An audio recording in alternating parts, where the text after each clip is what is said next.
This week's episode of Real Dudes Podcast is brought to you by Green Man Gaming. Green Man Gaming is a global e-commerce technology company in the video game industry and the first choice for millions of passionate gamers like you and I around the world.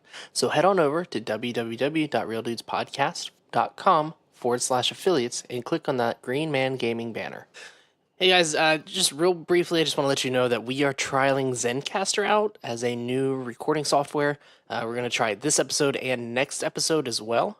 So if anything sounds different, just give you that little heads up. And I hope you enjoy this interview with Chris and Mel of Zen Studios.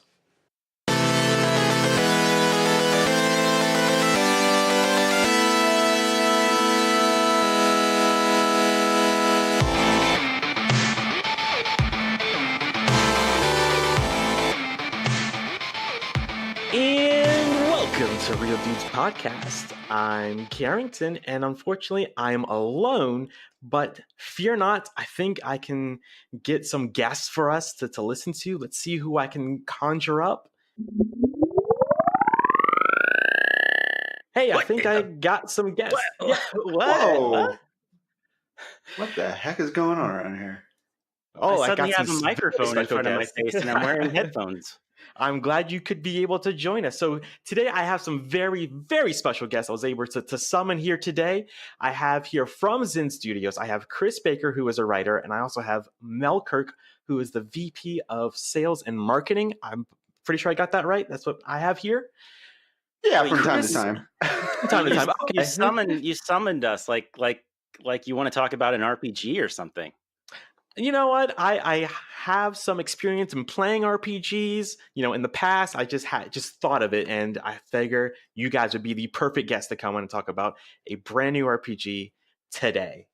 Well, it feels nice to materialize here. Thank you guys for taking out the time to just not be too freaked out about it. But anyway, as we continue on, again, I have Chris Baker and Mel Kirk. Chris and Mel, how are you guys today? Doing great. It was a weird experience that just happened, but I think we might as well talk about some games. I'm doing really good. I've never been just summoned out of thin air to a podcast, so I feel especially supercharged.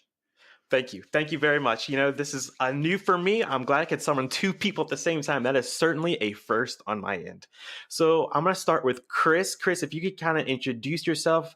I know I mentioned you were a writer earlier. So what are some past experiences and what led you to work with Zen Studios? I'm the lead writer on a game that I believe we'll be discussing soon. Should I say its name yet, or is there like a dramatic buildup? Sure, you can announce the name because Yes. we will definitely be talking about it throughout the show today. The name of the game is Operencia, the Stolen Sun. We are Zen Studios, and we'll talk more about the game later. But it's a really exciting to be part of this. I myself have been in the industry for about 20 years. I started out at the official U.S. PlayStation magazine. I was an editor there from about 2000 to 2004. I worked at LucasArts for a few years in their PR department from 2005, 2007. Then I went to Marvel. I was at Marvel from 2007 to 2014, which is actually what my first experience with Zen Studios when we worked on Marvel Pinball. And I've had a really good relationship ever since. After Marvel, I did some time. Some hard time. Gazillion, if you know the history, I loved Gazillion, but it had a kind of rocky end to it, unfortunately. But when I worked on a Marvel game there too, Marvel Heroes, and then eventually I had my continued relationship with Mel and Zen Studios eventually led to me actually working with Zen. I actually started out working on PR with them, and I've kind of transitioned more on the development side of things. That is very cool, and I love the history that you have there. I certainly have more questions about your history, but I might get into that later. But Mel, how about a quick introduction of who you are and how you became to work with Zen Studios and a little bit of your history as well? Yeah, I got to remember this. I'm starting my 15th year in the industry, I suppose. I started way back in like 2004 or 5. And the very first project I got to work on in games was a little game called Guitar Hero. And that broke me into games and did a lot of really cool stuff there. Went on to work with Harmonix on Rock Band and some other things. Did Star Trek MMO. Did a lot of different things, and then I found my way to Zen Studios, and I've been there dedicated now, I guess, going on 9 years, and was there kind of right when digital was starting and like Xbox Live and PlayStation Network and all that kind of stuff. And Zen was transitioning from a work for hire studio to making their own games and publishing and going this whole indie route way back then before indie was indie. And I've been helping build the company and the teams ever since, and it's been a fantastic, awesome thing to do. And here we are now, known for like pinball, but making lots of other stuff, and it's been just a really, really cool evolution of the company. Very awesome, and I love that journey as well. And I certainly have more questions for you as well, but also just really quick, I would like to say to both of you, because both of you worked on with Zen Studios and pinball in particular. So my girlfriend is not much of a gamer, but she loves pinball. And thanks to Pinball FX3, we have been able to have something to share together, putting both our worlds together, her love for pinball and my love for video games. So I just want to thank you guys for having that and having so many different pinball boards available for us to sit through, and just we're always excited to play Awesome. whatever comes out and whatever you guys have available. So that was amazing experience that we've been able to share at the moment. Well, that's awesome. Thanks for Where sharing do you that. play it? What platform? Or On the Nintendo Switch. Cool. Yeah. So yeah, that was our worlds don't cross over very often, but that was one that certainly did cross over. So it's just a very special thing that the two of us can share together, and I certainly do appreciate that. Yeah, I think we're close. We got to be close to like 100 tables that we've produced over the past, 11, 12 years now? No, something like that. Yeah. Yeah. Yeah. There's some, obviously not every table that we've made previously is available today just due to changes in technology and whatnot. But yeah, we're closing in on that mark. That is incredible and awesome. I didn't even realize that. Yeah, are we like at 70 on certain not on Switch, unfortunately, but right, unfortunately, somewhere around 70, I think, is in the 60s at least. Yeah, it's a lot. That is impressive. So before we talk more about pinballs and your guys' history, what you guys have worked for, I really do want to talk about Operencia, the Stolen Sun. So what is that? I watched the trailer, and I've kept up with some of the blogs that you guys released, but to our audience who may not know what that is, what is Operencia? Yeah, it is a very classic styled RPG in the vein of like an old game like Wizardry or The Bard's Tale or something like that. Eye of the Beholder. It's first person dungeon crawler that but you crawl in places other than dungeons too, like outdoor places like that. Very tile based. You're all in one cohesive unit. As a party of. You have a party of 4, but there's like 7 selectable characters once you've gotten everybody in the story. And yeah, it's like just a kind of a modernized version of a game that a lot of our developers grew up, game style that a lot of our developers grew up playing, and you just don't see a whole lot of it these days. There's a few here and there, but we think. We think we're scratching an itch that a lot of people have for this kind of game, because it was made because we wanted this kind of game ourselves. So we made it. And it certainly shows, like, for me, when I first saw it, I thought of Elder Scrolls 2, but maybe a little bit modernized. That's going way, way back. Daggerfall, right? Yeah, yep, Daggerfall. That's just kind of what it reminded me of. Do you think that's a fair comparison to make? I played a ton of Oblivion and a ton of Skyrim. I did not play Daggerfall, so okay. I don't know if I could for sure answer that. But I think if you were especially a PC gamer in the 80s and you like RPGs, you probably played Wizardry. And, Wizardry was a big thing up until like the late 90s, early 2000s. And it's still been a big thing actually in Japan, which is odd to me. But it's, that was a game that I actually played on NES back in the day. Not the greatest platform for it. But back then you would you'd get like you'd have graph paper next to your while you played, and you'd map out every level of a dungeon. And that was like, that was kind of part of the experience. If you want to do that in Operencia, you can. I think part of modernizing things though is that people don't want graph paper next to their computers, so we auto map.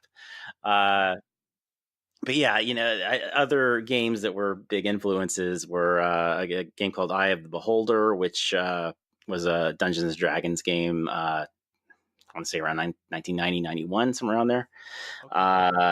Bard's Tale. There's recently Bard's Tale game as well. Mm-hmm. Games like that. I learned a term recently for the type of game this is. It's blobber, is like what the really hardcore people call it, and it means basically like all the characters that you have in your group kind of form a blob, like just in terms of like moving around. And it sounds kind of almost derogatory when you say it, but it's actually like a term of effect. But yeah, and I think like kind of old school Final Fantasies were also a really big influence on this game. In terms of kind of turn-based combat and just kind of narrative, especially like the kind of Super Nintendo going into PlayStation era. Well, I guess that's still kind of the way it is too. But you go around, you pick up party members. They have their own kind of defined characteristics and their own personalities and classes and everything, and you build upon that. But yeah, did I answer your question there? Yes, for sure. Awesome. And so I'm also going to throw this question to Mel, being VP of basically marketing. So what is your involvement with Operencia as opposed to Chris, who is writing the game? Yeah. And just to clarify, because marketing and sales sound, it puts it a certain way. Right. I'm sort of in charge of like publishing and like overall the strategy for the studio. Okay. And involved in that, yeah, we need somebody with the title, someone with sales marketing. We work with a lot of branded content on the other side of the studio. So I kind of just took that title because we needed somebody with it. But that's fair. What I've been focused on is growing a successful studio and something that can sustain long term through all the challenges that this industry throws at you, whether it's new technology, it's competition, it's changing business models, all those kind of things. And while we built the company on the on the expertise of pinball and really tried to own that to create a real stable pillar for the company, we've always had dreams and aspirations of making other types of games. If you go around to the company, anybody at the studio, which is we're close to 85 people, and you say, hey, what do you want to make? Like everyone's got an idea, everyone's got a passion. And so we put a team together of guys who all came out of this kind of genre and era of games, and we just kind of turned them loose to create prototypes and to experiment.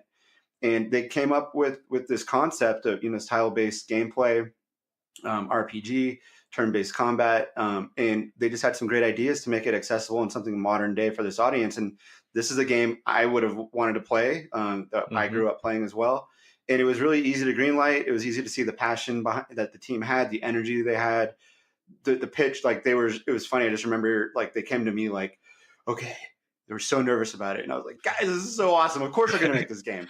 And so we just turned them loose, and I just can't I'm so proud of what they've done. I didn't have much creative input. I tried to like offer ideas, but I'm really just there being a cheerleader, making sure they have everything they need, bringing on, getting Chris involved when we did, so he could really help and, write, just giving them everything to facilitate this process. And that's been my role, and it's been a lot of fun to watch. Yeah, and a thing that we haven't even talked about yet that's actually a huge part of the game is just the it's kind of backed by Central European folklore and legends and mythology. Zen Studios is based in Hungary. Mel and I are not. We're okay. I was going to ask about that. Yeah, yeah, but the vast majority of the studio is in Budapest. So, they grew up with like fairy tales and stuff like that we've never heard of out here. And it was really interesting to me to just kind of examine, these kinds of mythology they have going on, the different stories they grew up with that are kind of like like Jack and the Beanstalk. They have a version of that that's like exactly the same until you get up into the heavens, and instead of a giant, it's a dragon, and like all this stuff happens, and it's like takes a turn that's totally different. They have like all these different kinds of versions of that, and then of course they have like their own kind of just real historical people and places that have their own kind of legends behind them, like Attila the Hun. He's in our game. He's not exactly Attila the Hun. He's just King Attila, Hmm. and he's it's more about his legend than it is about telling a completely accurate historical historical fiction kind of thing with Attila. But we're able to incorporate some actual kind of history like that. We have some locations that you can actually visit today. Most of them are in ruins, but they have like these really interesting kind of mythologies behind them, often as to why they are in ruins now. Like there's like really dark stuff like human sacrifice involved in some cases, but in a lot of cases, a lot of these stories are super light and cheerful. It's a nice, interesting mix. That's what it sounds like. So, does that present a challenge to you, Chris, as a writer, to write about something that maybe you didn't grow up with, but these group of developers there that are in Hungary and they grew up with these kinds of stories? I mean, we grew up with them too, like you used to mention Jack and the Beanstalk, but just various differences like that to try and draw inspiration from it and continue writing for the game. Yeah, it's mainly it was a matter of just immersing myself in that stuff. A lot of it was already kind of in the works, like some of the environments, some of the basic kinds of tales they were drawing from, but especially in terms of adding some character to the characters they had designed. That's when I like really hit these stories that you can just find in collections and stuff. There's still a lot out there that is just in Hungarian or other Central European languages that aren't as easily accessible. But there's some really good scholars online that you can consult. Even just like Wikipedia has some good information. There's a really great cartoon called Hungarian Folk Tales that if you grew up in Hungary, you probably saw it. And there's like translated versions on YouTube, so watched a bunch of those. And I basically took an approach. Are you familiar with Fables, the comic book? No, not the comic book. I am familiar with The Wolf the Among game Us, then. Wolf Among Us, from yeah. Light Edge. Okay, yes. That was a huge inspiration. Just that idea, even like Shrek or Once Upon a Time, Oh just the yes. basic idea that all of these different characters and stories that were told completely independently of each other. They're all one cohesive world. And I have a huge background in Marvel and Star Wars, especially with Marvel. Like part of my job was making sure everything fit together. And as much as you think about something like Marvel going into a job like that, you find out there's a ton you don't. So it's actually been a pretty similar experience to just like immersing myself in all that kind of stuff. And it's just a lot of fun to kind of create this new lore based on stuff that's existed for hundreds of years, and to really bring it to a new audience that hasn't seen it before. I can only imagine, but some of the challenges you may face. But that is very interesting. Having to draw from your past experiences working at LucasArts and Marvel, certainly. So, what's it like being here in the States and having to work on a project where most of the team is across the sea or across the ocean? Yeah, I can Chris, answer what that time are you getting up right now for VO sessions? Oh god, yeah, we're working on a game we can't talk about yet, but I've been Oh, okay. helping with the voice acting for that, and yeah, getting up at 3:45 in the morning so I can be there by 4 a.m. on Wow. Skype. Yeah, because they're 6 hours ahead of Eastern time where I am. Mel is in Mhm. Pacific time, which is 9 hours, so they're basically Yeah. done with their day by the time he gets up a little earlier than a normal Pacific time person would go to work. But yeah, it's an obstacle, but you kind of learn how to make it work. Yeah, I'm usually up by like 6 a.m. get a few hours with the guys before it's the end of their day. One of the things about Zen, we try to be Zen. Very rarely we don't do this crunch thing. Guys aren't staying until super late. There's a few days a year where we're gonna have to deliver a build and they might stay till the final submission's done. But we travel frequently over there. I'm there at least, I don't know, every 6 weeks or something. But with modern day tech and good communication, like everything goes pretty smoothly. I can imagine. I'm in the IT field myself, outside of this, and a lot of times, we can't do something. I'm like, we have the technology. Why can't we do it? So the technology has grown so much, in the past, just even 5 years, for us to allow companies like your guys's to be able to operate, not even in its home base, which is fantastic and amazing.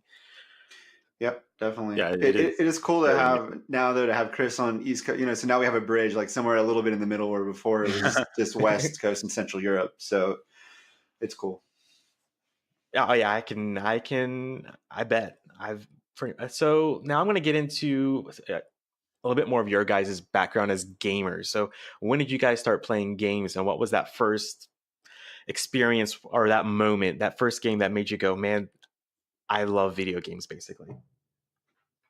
Yeah, for me, I'm old, and I am basically the same age as real like console gaming. So the Atari Okay. came out in '77. I was born in '76. So I grew up.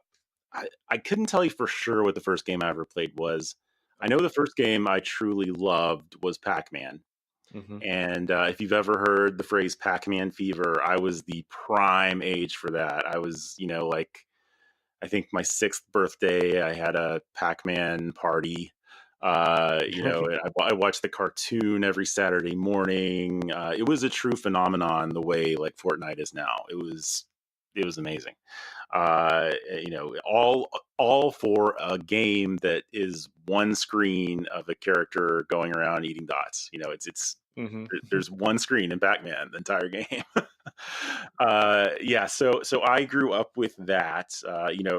It's been awesome. I love my age because I've been able to see like the true maturation of video games from the simplicity of Pac-Man and Space Invaders to obviously what we have today. Mm-hmm. I lived during the crash, the video game crash, when it legitimately felt like games were dead, or at least maybe you just went to the arcade to play them and you were never really gonna play them at home again. So I lived through the excitement that Nintendo brought with NES and just totally revitalizing the medium in a way it had never been revitalized before. And it's just been uh, only maturing ever since. The console wars, all that stuff. I've been with it all, and I was very fortunate. My first job was in '98. I worked on a website called allgame.com. It doesn't exist anymore, but that got me the experience that I needed to get to the official PlayStation magazine in 2000, which is when the PS2 came out. And I was basically there for the entire, not entire, but a lot of the PS2 generation, which I think was one of the best ones we've had. So, yeah, games have been a huge part of my life, my whole life. So, Yeah, And for now? me, yeah, I grew up in a very small rural town in Northern California. In what, I don't know, back in the day, like one kid on my block had a Nintendo. So in the NES days, and parents, like, there was a stigma about games. Like, should our kids play them? Should they not? Are they bad for them? And this one kid had an NES, and we'd sneak over there and we'd play hours of Ghosts and Goblins and Contra and Duck Hunt and Mario, and I mean everything. And so that was where I got my start with games, and I was totally hooked, like, from day one. That's all I wanted to do. And then I remember when my aunt bought me a Game Boy, and it was still like, oh, should we let him play games? Should we let him play games? And I got Tetris and Teenage Mutant Ninja Turtles and like Mm-hmm. all this stuff, Dr. Mario. So I totally came up on Game Boy and NES. And then when PlayStation hit, I remember Colony Wars. I remember playing. It's like a space kind of RPG style game, and I just remember thinking to myself, that was the first time I wondered what actually went into making this, and what was somebody thinking about when they did this. Like, how did they make this art? How did they write this program? And so that just got me into thinking about one day I want to work in games if at all possible. And then when I play Final Fantasy VII, have crazy stories about how I was like on a disc 3, I think, and my brother's friend came over and erased my save file on a memory Oh card, man, and that's painful. just things like that. We like growing up with games, and you have these pivotal moments, and you're like, I consider them to be very important moments to me of what drove me to have this lifelong love of games. And sitting here now is like I think what am I, 36? It's hard to remember sometimes. 36-year-old dad of 2, now playing games with my kids and my daughters. Is like, it just changed. It's been a lifelong thing growing up and working in it for, that all my working time has been spent in the games industry. And it's been a part of basically everything that I've done for fun and done for work my whole life. So it's quite I don't know, it's like a lifelong thing for me. Oh yeah, man, it's quite the journey games have had, not just in my life, but it's neat to see it in other people's lives as well. And Mel, you said you have daughters that are gamers. Have they always been gamers? Is that something you kind of shared with them, and they kind of took on that love as well, or are you able to play games with them? Yeah, my 8-year-old is kind of my resident gamer. She's also my beta tester. She helps me Hmm. figure out if something's cool. And then my 9-year-old is a little more casual. She loves to just pick up the iPad and do more simple like Bejeweled or something like that. But my 8-year-old, she's totally digging Operencia. I mean, like she's in it deep with me, wanting to know story. Wants to. So we have these, like, the way that the save system works. You can have a fireside chat and get a lot of information, a lot of lore and backstory. She wants to hear all of it. She wants to know all of it, and we played through Spider-Man recently. We're playing through Nice. Spyro Reignited right now, for her first time with those games. And it's, of course, I remember them from years ago, and it's just like, rediscovering something you love. So it's really, really fun for me. I was just telling Chris today earlier, actually, like, this is the most fun I've ever had being a parent. Before, parenting was a little different, but now, like, Hmm. we can do this stuff together. It's really, really cool. And And she what loves do your Operencia, right? What was that? She loves Operencia, right? Yeah, that's what I was Yeah, saying, is right, like, Chris, your writing is like captivated her. She wants to sit through all the fireside chats. She wants to do every conversation all the way, and asking questions about stuff. And then we do little side notes. We'll look stuff up on Wikipedia about stories. It's just really funny. Nice. That is really incredible. So do your daughters know, like, some of the games you worked on in the past and things like that? Do they find that it's, oh, dad, what daddy does is really cool, or do they just not really care? Like, oh, he just has this job. No, I've suddenly become really cool because Okay. now there's like social circles at school, and of course everyone plays Fortnite, and like some of my best friends are at Epic, and Hmm. so they're just like, does your dad know anybody at Fortnite? And they're like, actually, he does. He works with the guys at Epic. And of course, Operencia is coming to the Epic Game Store exclusively for for a time being, Hmm. and so I'm very, very cool when I go to their school. All the kids run up to me and ask me if I can get them free stuff, and they're all, "You really make games? We don't believe it." And it's really funny. That's awesome. That is incredible. So I do want to hit on something with you, Mel, really quick, because I know you're kind of on a time limit right now. Um, you mentioned that you worked with harmonics a little bit. Could you talk? Are you able to talk about your experience with harmonics? Because I am a huge Guitar Hero fan. I'm actually going to a Guitar Hero and Rock Band party in a couple of weeks. So those are games that still are a part of my life, and I certainly enjoy that. So are you able to talk about that time at harmonics? Yeah. So when I started in the industry, I was at a marketing and PR firm, and they still Hmm. exist today. It's called Reverb Communications. And at the time, the founders were just getting into, like, what is this company going to be? Are we doing marketing for like car dealerships or what? And of course, me being wanting to work in video games, I said, like, hey, we should try to go after video game publishers and developers and help them with their marketing and PR. So that was my door in the industry. And one of the first accounts that we landed was with Red Octane. And at the time, they were doing like almost like Redbox for video games, or the original Netflix, where they would ship discs out for games. Hmm. And they were working on this game called In the Groove, which was like a DDR type of experience with a dance pad and a rhythm-based game. And but that was kind of like the game that paved the way for them to do Guitar Hero. And it was two brothers, Kai and Charles Wong, who were both from China, and they were kind of modeling this after Taiko Drum Master, which is another rhythm game. And we jumped in at that time, got harmonics on board. They were just coming off of frequency and amplitude, which are, I'm sure you're aware, like stinking awesome games still. And we engaged with them to start working on Guitar Hero. And yeah, that's where it was kind of, those were the very, very early days. I remember, I was on the marketing and PR side, but we kind of got dragged into like the soul of Guitar Hero, if you will, because we wanted people to feel like a rock star, when they were playing. And so we were offering a lot of just like, our ideas for what that feels like and how that looks. And it had influence on the game and the development of it.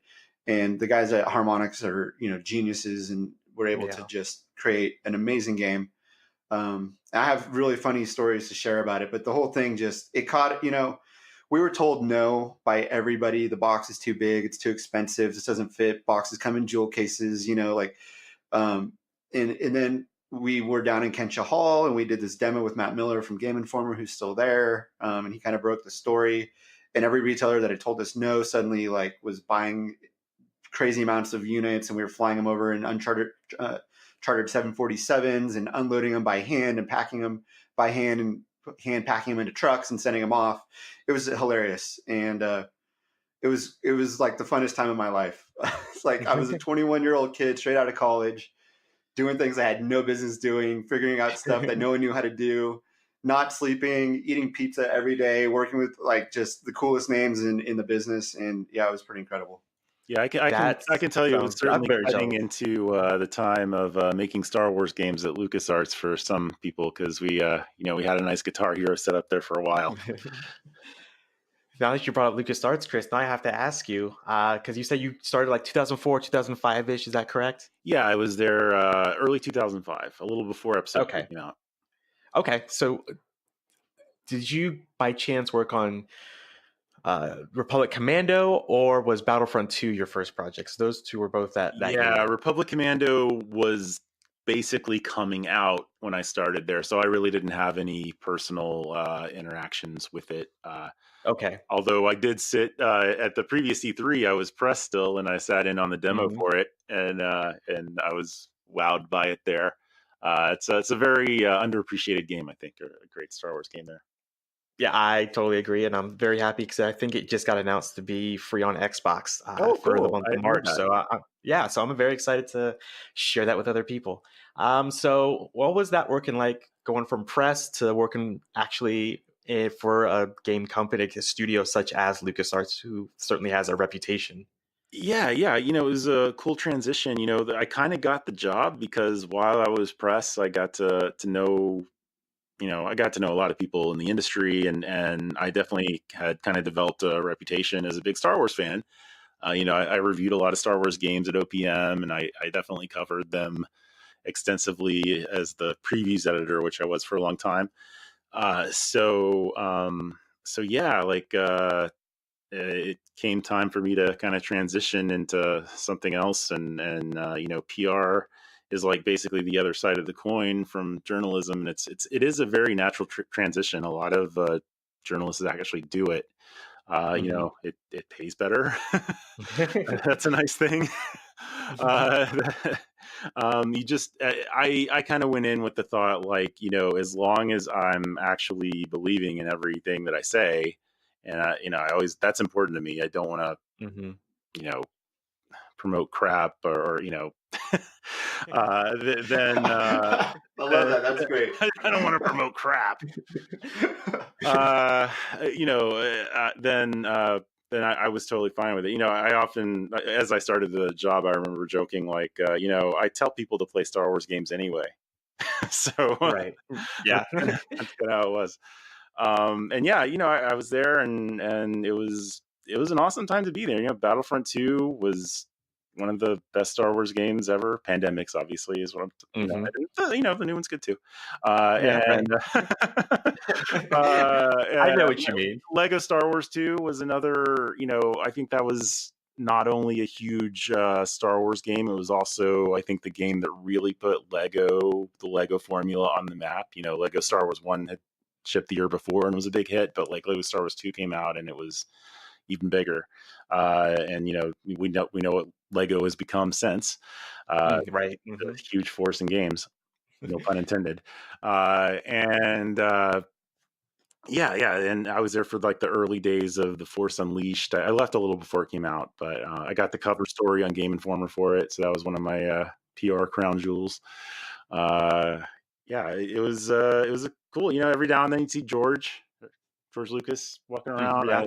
There was one time when I got my soda at the Lucasfilm commissary right next to him. He came up and got it at the soda fountain. I was getting a Coke. I don't know what he was getting, but that's my closest encounter with him. But yeah, Okay. you'd see him walking around. Yeah, it's an awesome campus. If you have the chance to work at Lucas, I highly recommend it. I mean, I would love to, maybe someday, but not right now. I think I had another question for Mel. Yeah.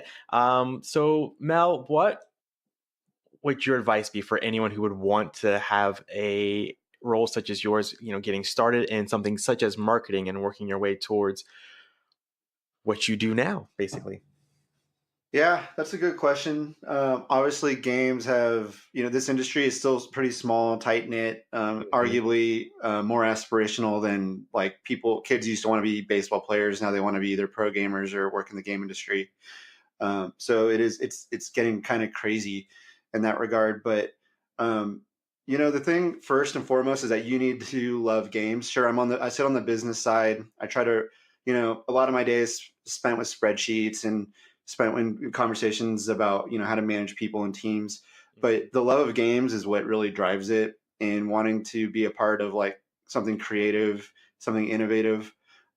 So first and foremost, you want to have that spirit, and two, you just gotta like it. It always helps to know somebody. That companies, like I know everyone's got job boards and job postings, but most of what I know of how people get in the industry, it's always I knew somebody. So just network with people as much as you possibly can. Be active. I used to be more active on Twitter. I haven't had time for it, but I've seen like hookups come about on Twitter even. Go to GDC. There's an awesome, you can go and meet all the game studios. They have all their HR reps. You can put your resume in. You just got to get your foot in the door, and you got to, it's what they say, you just bust your butt and you try to make yourself valuable, try to make someone's life easier, and you're going to work your way into where you want to be in the industry. But I think, QA and community management positions are probably like the easiest to get in. Then it just gets a little more difficult from that. You can cut a lot of people are coming out of journalism into game design and development because they've played so many games. They really understand games from that way. So that's another path in. But it is harder, I think, now more than ever to get in. Back in the day, the industry was different. We're definitely maturing.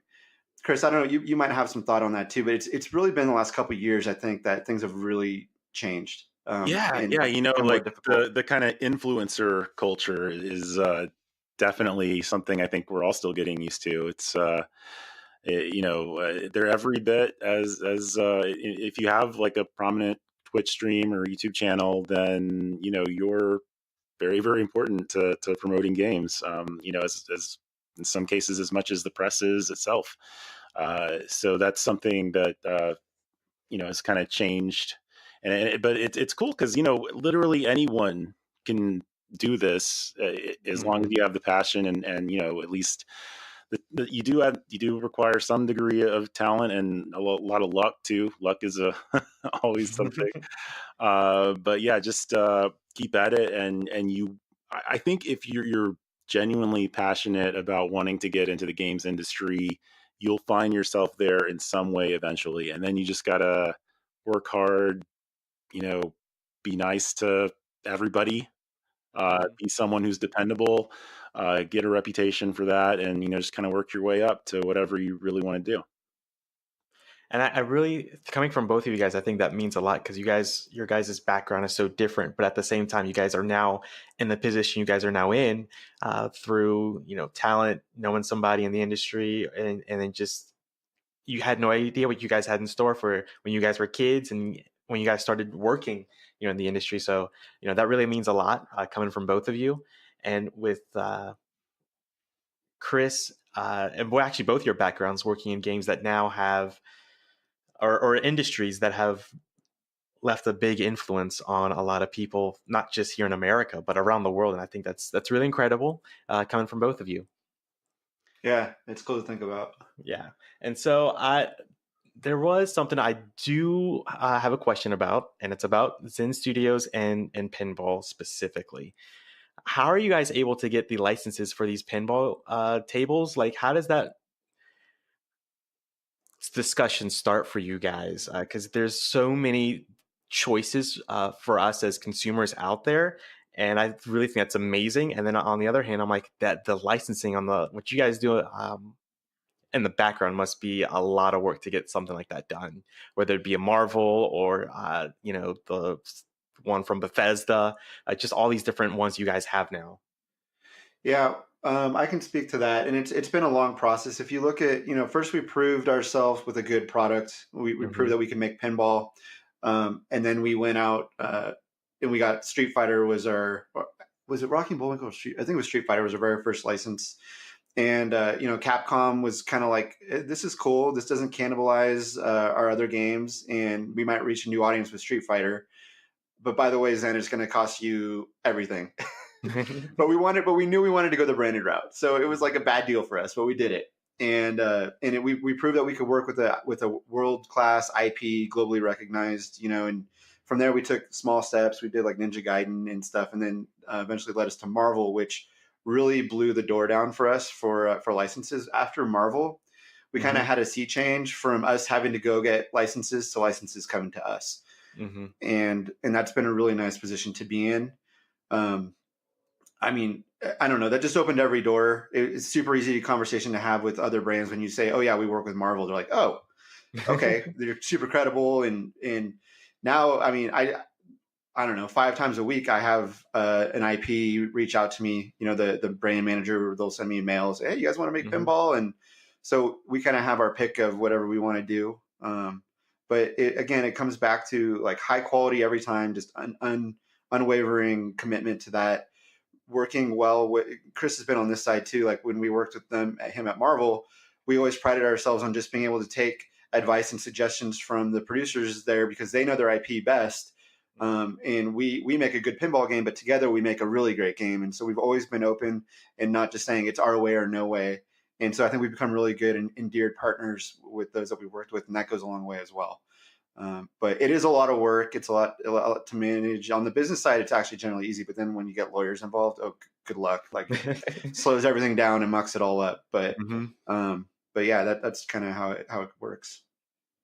And Chris, from your end, writing with Marvel for quite some time, what was it like? What was your experience like having to work with basically a pinball game? Yeah, actually, Mel, do we need to let you go? I think we might need to let. Yeah, I have to jump. Yeah. Okay. So, all right. But yeah, please continue on, guys. Continue. Yeah. Okay. Yeah. Fair enough. Thank you very much, Mel, for your time, and I wish the rest of your day good. Okay. Yeah. So, I'm sorry. What was the question about Marvel exactly? It was being a writer working with a pinball. It's basically a pinball game. Yeah. Well, at Marvel, actually, my job was it wasn't so much to write, although that was kind of part of it, or I made it part of it at times, even if necessarily wasn't. My excuse me, my job was to basically approve things and make sure that things were in line with the Marvel IP. So if you kept up with like Spider-Man PS4, like something like Bill Roseman there, that's kind of the thing that I did, where we would basically sit down with our licensees and talk about how do we make the Marvel aspect of your game even more in line with what it can be. And for pinball, I love pinball myself, and I totally understand that that pinball by its nature is a very abstract representation of something, which I think is why some of the best pinball tables ever made are not all, but a lot of them are licensed. Whether that's like Addams Family, Jurassic Park. There's a lot of like Indiana Jones. There's like a lot of really great classic pinball tables that are licensed. And it's because I think a big part of it is because you already have a general feel of what this IP is going in.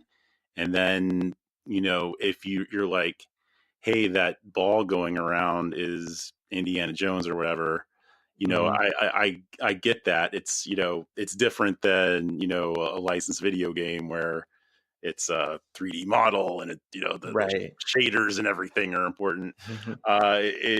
It's a very abstract kind of retelling of your favorite things about these things that you love already. So Right. I think one of the early things I worked on was like Spider-Man, and you can do things like there's an aspect of the Spider-Man pinball table that like it looks just like a web being shot, and it's just a track for the ball. So it's just cool to for my end that there it was really cool to just help come up with ideas.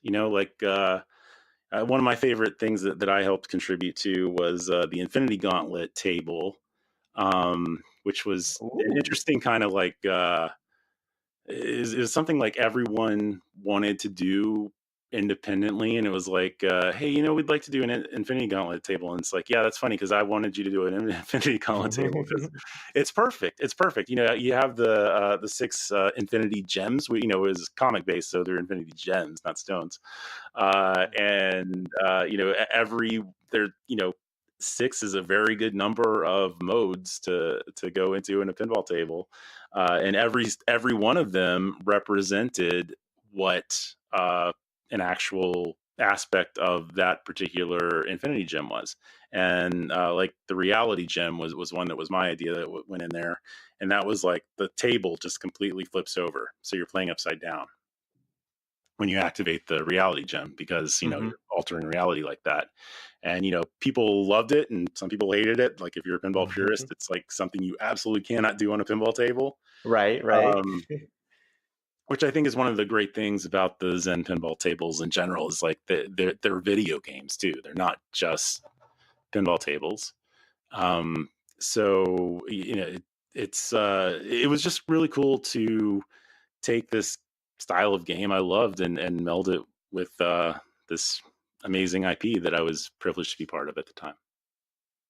Yeah, that's incredible, and I can honestly say I think that's why I appreciate those pinball games the most, because they're not, like you said, they're not just pinball machines, because it's essentially it's a virtual pinball machine, but they do it's essentially a video game first and pinball machine second. But that level of pinball, if you love pinball, you can still enjoy it in your own way, as well as any gamer can enjoy those games as well. So, yeah, that's incredible. I love that idea for the Infinity Gauntlet. And so I guess I do want to say really quick, I do want to talk about more about Marvel. But if you do want to hear about Marvel, with Chris Baker, he also did a show with Chris from Play Comics, and they talked about his time with Marvel. And you can definitely check out that show and that episode in particular, because he's a good friend of ours. Um, Yeah, we talked so about yeah. Wolverine Adamantium Rage on Super Nintendo and Sega Genesis. Yes, and I do remember that episode, because I remember when just really quick, Chris, when he said he got you to say yes, he was very excited, and I was very looking forward to that episode. It did not disappoint in Cool. any way. Glad you enjoyed it. Thank you very much. So I just have one last question for you, Chris, just really quick. As a writer who's worked for many different outlets, both in journalism and then also with video game companies as well. What are some of your most rewarding projects, and then what is your advice for people who want to become a writer in any aspect themselves? Yeah. Well, this current project's definitely the most rewarding overall for me as a writer, because you know, I was the lead writer on it, and Hmm. a lot of the stuff in it was the team's ideas, but it was kind of like my job to make everything make sense, and and to have characters that are likable and say fun things to each other, and and all within the shell of a story that's actually just a kind of a bunch of stories. We have, I think, 13 levels in the game, and every one kind of tells its own little story in the service of a much bigger narrative going on. So that was the definitely the biggest single writing project I've done, and therefore most rewarding. And then we created a world too. We created a whole lore, and I got to Mhm. write a lot of the lore and just basically make stuff up as I went along that went along with everything. And at the end of the day, some things worked, some things didn't, and you go through it and it's like, oh wait, that's a little different than what I said with this other thing, so I'm gonna fix that. And now now I have like my own little universe that I can play with. And if this game's successful, hopefully we can play with it more. But yeah, other stuff, just Marvel was awesome. Like I said, it wasn't my job to write, but sometimes I did because I felt like I had things to add. And Right. I got to write a lot of good stuff or what I would like to think is good stuff for Spider-Man and Deadpool, especially. The Have you played Marvel vs. Capcom 3? Briefly, Okay, because I'm okay. not much of a when it Yeah, comes to sure, fighting sure. games, they're not my thing unless it's Smash Brothers. Yeah, I got to write some fun stuff for Deadpool in that game. That's Oh, probably nice. some of my favorite. Just lines, just like Mhm. are you familiar with the what Magneto says in the X-Men arcade game from Konami, like his kind of infamous line? X-Men, welcome to die. Oh, yes, yes, yes. Yeah, Mhm. right. So, I was like, when Deadpool gets to Magneto, let's have him say, Magneto, welcome to die. And, people responded really well to that. There's just simple stuff like when he shoots his gun, he says, bang, bang, bang. Mhm. And, people responded really well to that too. It's on a t-shirt.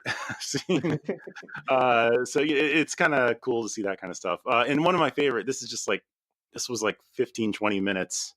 But when I was back at LucasArts, I mainly wrote press releases and stuff like that, Right. table cards. Mhm. But the I was really tight with the producers there too on the games, and they knew I had a writing background, at least journalism wise. And there was an instance with Battlefront 2 where they changed what the first level of the game was. It was going to be a space level because I don't know if you remember, but they added space levels to Battlefront 2. That was one of its big things. Mhm. Yeah, I remember that. But they were like, no, we should start it on the planet Magito. But they were like, yeah, we already have everything written in the game, and the opening crawl says we start in space, so we need to change that last paragraph. And they're like, hey, Chris, you want to change this last paragraph for us? And I was like, yes.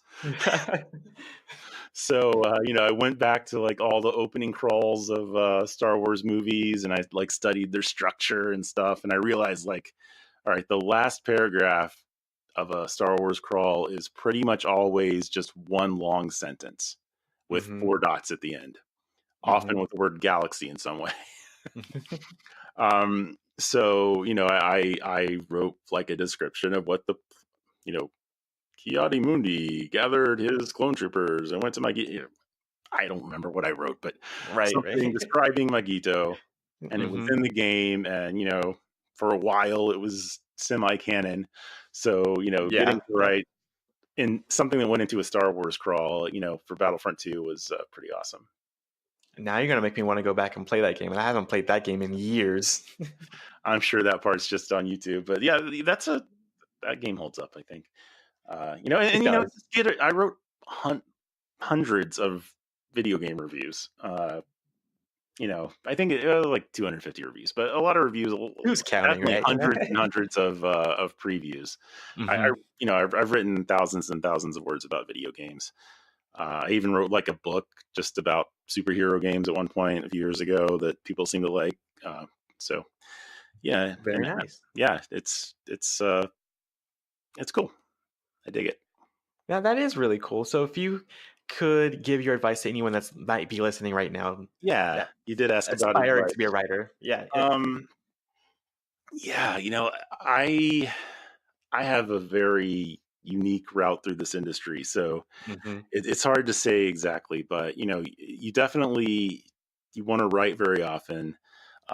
There's some really great podcasts just about writing in general that are very inspirational.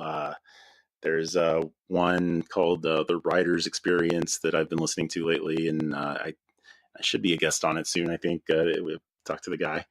And there's another with James Cargill, the guy who wrote the Doctor Strange movie. It's fantastic. I wish I could remember the name of it.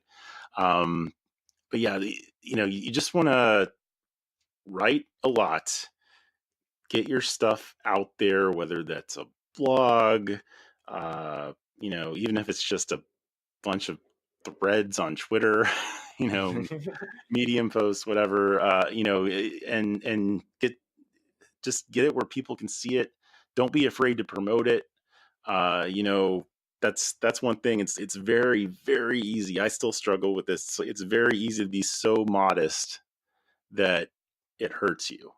If you believe in your material, if you think what you have is really good, then people will see that. Don't be annoying about it, but be like, hey, you wrote this thing that that I agree with, and hey, I wrote something like it too. Check it out. There's it's not easy, and I wish I had the absolute answer for you, but you just got to apply yourself, and again, like Mel said earlier, get to know people that you respect, and a great way to do that, at least in my experience, is Twitter. The guy named Ryan Collins at Blizzard now, who started out as my intern at Marvel in 2010. And the whole reason he got that internship at Marvel is that he was nice to me on Twitter for like 2 years. And, he would say, like, I would tweet something about a video game or whatever, and he'd respond with something interesting. He wasn't responding to make sure that I knew he existed. He was responding because he had something interesting to say. Maybe there was an ulterior motive. I guess I am suggesting an ulterior motive here, but just if you're a good writer, then by definition you have interesting things to say, and you're just get to know people. Get to know people that you think would be the kind of writer that you would want to be, or that have the position to hire the kinds of writers that you would want to be. Very, very cool. So we've had 3 Game Informer editors on the show, and they do kind of echo what you've been saying. So, oh, cool. That does seem to be a running theme with writers in general. So if you want to become a writer, don't stop writing. But to add to it, I think you had some really good advice that was also unique and different as well. So thank you very much, Chris. I hope it helps somebody. It's not easy. I'm not going to say it's easy. I'm not going to say there's a surefire way to do it. Who did you have, by the way? I'm from Game Informer. Oh, so we've had Andrew Reiner. Awesome. We've had Andrew Reiner twice on now, and we've also He's had a great guy. Yeah, I've known him. Yeah, he is. He was, when I was early on in my magazine days, it was kind of weird because I was really tight with my magazine and my sister publications at Ziff Davis, but it was. There was competition. You go to these press events, and it's a bunch of people from other magazines. And, I didn't really, early on at least, I didn't really know how to react. Like, it's like, that's a guy from PSM, the other PlayStation magazine. Should I even talk to him? It's weird, and now, it's funny. It's like PSM, the other guy, the other previews editor was a guy named Stephen Frost, who I've actually worked with on Marvel games in the past now. And, we laugh about that kind of stuff. But yeah, Reiner was one of the very first people that, I think he came to me, and, we kind of hit it off on our love of Star Wars. And, we've been friends ever since. We still send Twitter direct messages and stuff to each other every so often. And he's a great guy. Yeah, he's amazing. He's fantastic. Kyle and I from our show, we play with him on a weekly basis. He's really nice, and he's amazing. Nice. We've also had on Brian Shade and Kyle Hilliard from Game Informer as well. Oh, cool. Yeah, I don't know them as well, but yeah, Reiner is definitely Reiner and Andy McNamara there. I know pretty well. Very nice. I did not know that. That's really cool. So yeah, Chris, do you have any last words and any last goodbyes before I shoot you off back to your own home? Yeah, I would just say if you want to keep up with our game, you can follow Operencia RPG on your favorite social platform. We're on Facebook, Twitter, Instagram, Operencia RPG, or OperenciaRPG.com is the actual URL. You can follow Zen Studios at Zen_Studios. I am at Cbake76, CBAKE76. Mel, I think, is Mel G. Kirk, I want to say off the top of my head. But yeah, just say hi to us. We respond. We say hi back. We like people. All right, Chris, thank you very much for your time, and I'm sure we will be looking forward to with much anticipation Operencia. We cannot wait to get our hands on it because I've been following it for since December, I think. It's December, January, around there. So I am very excited to have you and Mel on today. Thank you for your time, and we look forward to hearing more. It was a pleasure. Thank you very much.